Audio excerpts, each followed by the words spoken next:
మీకు తెలుసు నేను కొత్తగా లెటర్స్ రాయడం స్టార్ట్ చేశానని.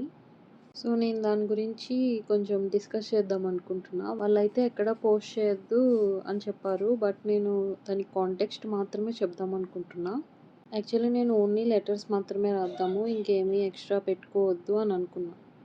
బట్ ఈ పర్టిక్యులర్ కస్టమర్ అయితే వాళ్ళకి లెటర్‌తో పాటు ఇంకా సమ్ ఎక్స్‌ట్రా థింగ్స్ కూడా వాళ్ళు అడిగారు. బట్ వాళ్ళు రాఖీకి 3, 4 డేస్ ముందు మాత్రమే ఆర్డర్ ప్లేస్ చేశారు. బట్ ఈ 3, 4 డేస్‌లో ఇవన్నీ అరేంజ్ చేయడం కుదురుతదా? లేదా? అన్న డౌట్‌లోనే ఉన్నా. మోస్ట్‌లీ నో చెప్పేద్దాం అనుకున్నా. బట్ వాళ్ళైతే రిక్వెస్ట్ చేశారు.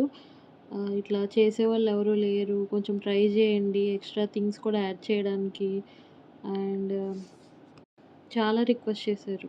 సో, ఇంకా సరే అనేసి యాక్సెప్ట్ చేశా. వాళ్ళకేంటంటే రాఖీ ముందు రోజు ఈవినింగ్ కల్లా ఆర్డర్ వెళ్ళిపోవాలి అని చెప్పారు వాళ్ళ దగ్గరికి. యాక్చువల్లీ వెళ్తారో లేదో తెలీదు. డౌటే. ఫుల్ డౌట్‌గానే ఉన్నాను. బట్ ఏమో ఎక్కడో సర్లే చేద్దాము. వాళ్ళంత రిక్వెస్టింగ్‌గా అడుగుతున్నారు కదా! హెల్ప్ చేద్దాము అనే ఉండే. వాళ్ళు లెటర్‌తో పాటు ఒక వుడెన్ బాక్స్ అడిగాడు. లెటర్ ఆ వుడెన్ బాక్స్‌లో పెట్టమని అండ్ ఆల్సో రాఖీ, పసుపు, కుంకుమ అండ్ ఆల్సో ఒక చాక్లేట్ అండ్ స్కెంటెడ్ క్యాండిల్స్ అడిగారు. నాకసలు ఆ స్కెంటెడ్ క్యాండిల్స్ గురించి ఏమీ తెలీదు. మళ్ళీ అప్పటికప్పుడు రీసెర్చ్ చేసి ఎక్కడ దొరుకుతాయి ఏంటి అని దగ్గరలో నేను సిటీలో ఉంటే అంత ప్రాబ్లమ్ లేకపోతుండే. నేనేమో విలేజ్‌లో ఉన్నా. సో, అవన్నీ అరేంజ్ జేసుకోవడానికి కొంచెం కష్టమైంది. మళ్ళీ మా ఫ్రెండ్స్ అందరికీ కాల్స్ చేసి, వాళ్ళ దగ్గరలో ఏమైనా అవైలబుల్ ఉన్నాయేమో అని చెప్పి, సో, అట్లా స్కెంటెడ్ క్యాండిల్స్ అయితే అవైలబుల్‌గా దొరికినియి. అండ్ ఆ వుడెన్ బాక్సెస్ కూడా నేను ఇప్పటికొచ్చి అసలు వాటిని చూడను కూడా చూడలేదు.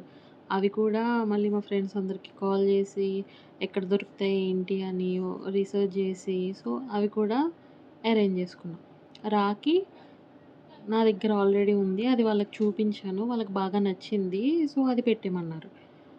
లెటర్ రాసేసా. క్యాండిల్స్ ఏమో మా ఫ్రెండ్స్ దగ్గరున్నాయి. వాళ్ళేమో హైదరాబాద్‌లో ఉన్నారు. సో, ఏం చేశా, ఈ రాఖీ అండ్ లెటర్, పసుపు, కుంకుమ ఇవన్నీ వాళ్ళ దగ్గరికి కొరియర్ చేసేసా.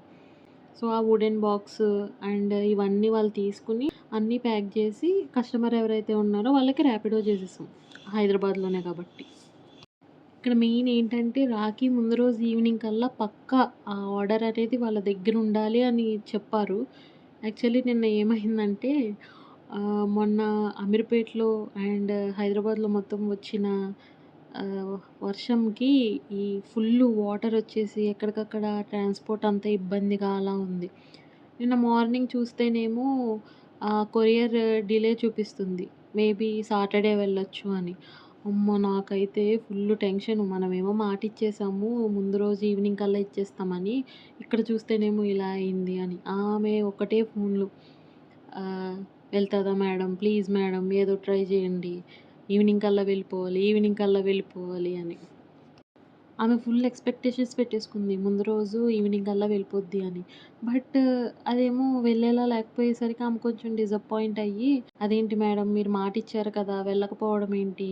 అని కొంచెం మాట్లాడేసరికి నేను కూడా నా చేతిలో ఏముంది టైంకి కొరియర్ చేశాను. క్లైమేట్ వల్ల లేట్ అయితే ఏంటి అని కొంచెం సమ్ డిస్కషన్ జరిగింది. నిన్న మార్నింగ్ ఆమె కాల్ చేస్తే నేనింక నా చేతిలో ఏమీ లేదు. ఆ కొరియర్ వెళ్ళేదాన్ని బట్టి నేను చెప్పగలను. సో, నైట్ ఎంత లేట్ అయినా ఆ కొరియర్ రాగానే మీ వాళ్ళకి పంపించేస్తా పక్కా అని చెప్పేసి హోల్డ్ చేశా ఆమెని. ఏదో దేవుడి దయ వల్ల మధ్యాహ్నం 2కి ఒక అప్డేట్ వచ్చింది. ఏమంటే నియర్ బై ఉంది. డెలివరీకి రెడీగా ఉంది అని. సో, హమ్మయ్య! అది రీచ్ అయిపోతే ఇచ్చేయొచ్చు అని అనుకున్నా. కానీ వాడేం చేశాడు, మా ఫ్రెండ్ హాస్టల్‌లో ఇవ్వకుండా పక్క హాస్టల్‌లో ఇచ్చేసి వెళ్ళిపోయాడు. మళ్ళీ దాని గురించి ఒక 1 అవర్ ఇంకా వెతుకుతూనే ఉన్నాం. తర్వాత అది పక్క హాస్టల్‌లో దొరికింది. అండ్ వెంటనే అవన్నీ ప్యాక్ చేసేసి ర్యాపిడో బుక్ చేసి కస్టమర్‌కి పంపించేసాం. సో, వితిన్ టైమ్‌లో వెళ్ళిపోయింది. కస్టమర్ హ్యాపీ, మనం హ్యాపీ, అంతా హ్యాపీ. సో, కొన్ని కొన్ని ఆర్డర్స్ వస్తే ఇంత కాంప్లికేటెడ్‌గా ఉంటది. మెయిన్ నేను సిటీలో లేకపోవడం వల్ల ఇంత అయ్యింది. But okay. ఇదొక మంచి ఎక్స్‌పీరియన్స్. అండ్ వాళ్ళైతే చాలా హ్యాపీగా ఫీల్ అయ్యారు. ఆ లెటర్ చూసి అండ్ ఆ సెటప్ అంతా చూసి. నాకు కూడా ఓకే. ఒక గిఫ్ట్ ఇవ్వాలంటే ఇంత మంచిగా ఆలోచించి, ఇంత ప్రిపేర్ చేసి ఇవ్వాలా అని ఒక ఎక్స్‌పీరియన్స్ కలిగింది. అండ్ ఆ లెటర్ రాసాక అర్థమైంది. ఆ లెటర్ ఏందంటే వాళ్ళ అక్క చనిపోయారు. పాపం తమ్ముడేమో బాధపడుతున్నారు. ఈ రాఖీ రోజుని అక్క లేదు ఉండుంటే రాఖీ కట్టేది అని. సో, వాళ్ళ ఫ్రెండ్ ఎవరో వాళ్ళకి వాళ్ళ అక్క లెటర్ రాసినట్టు పంపిద్దామని ఆర్డర్ చేశారు. యాక్చువల్లీ ఆ లెటర్ రాసేటప్పుడు నిజంగా ఎంత బాధపడుతున్నాడో అతను అని అనిపించింది. అండ్ ఆల్సో ఆ లెటర్ చదివాక చాలా మంచిగా ఫీల్ అవుతాడు అతను. వాళ్ళ అక్కే పక్కనున్నట్టు ఫీల్ అవుతాడు. అంత బాగా వచ్చింది లెటర్ అయితే. అండ్ ఈ రాఖీ రోజు వాళ్ళ సంతోషానికి కొంచెం నాదంటూ ఒక పార్ట్ ఉంది కాబట్టి నాకు చాలా హ్యాపీగా ఉంది. అండ్ మీరు కూడా ఈ రాఖీ రోజు ఎవరన్నా మీ సిస్టర్ ఆర్ బ్రదర్ ఎవరన్నా లేరనేసి మీరు బాధపడుతుంటే మీరేం బాధపడకండి.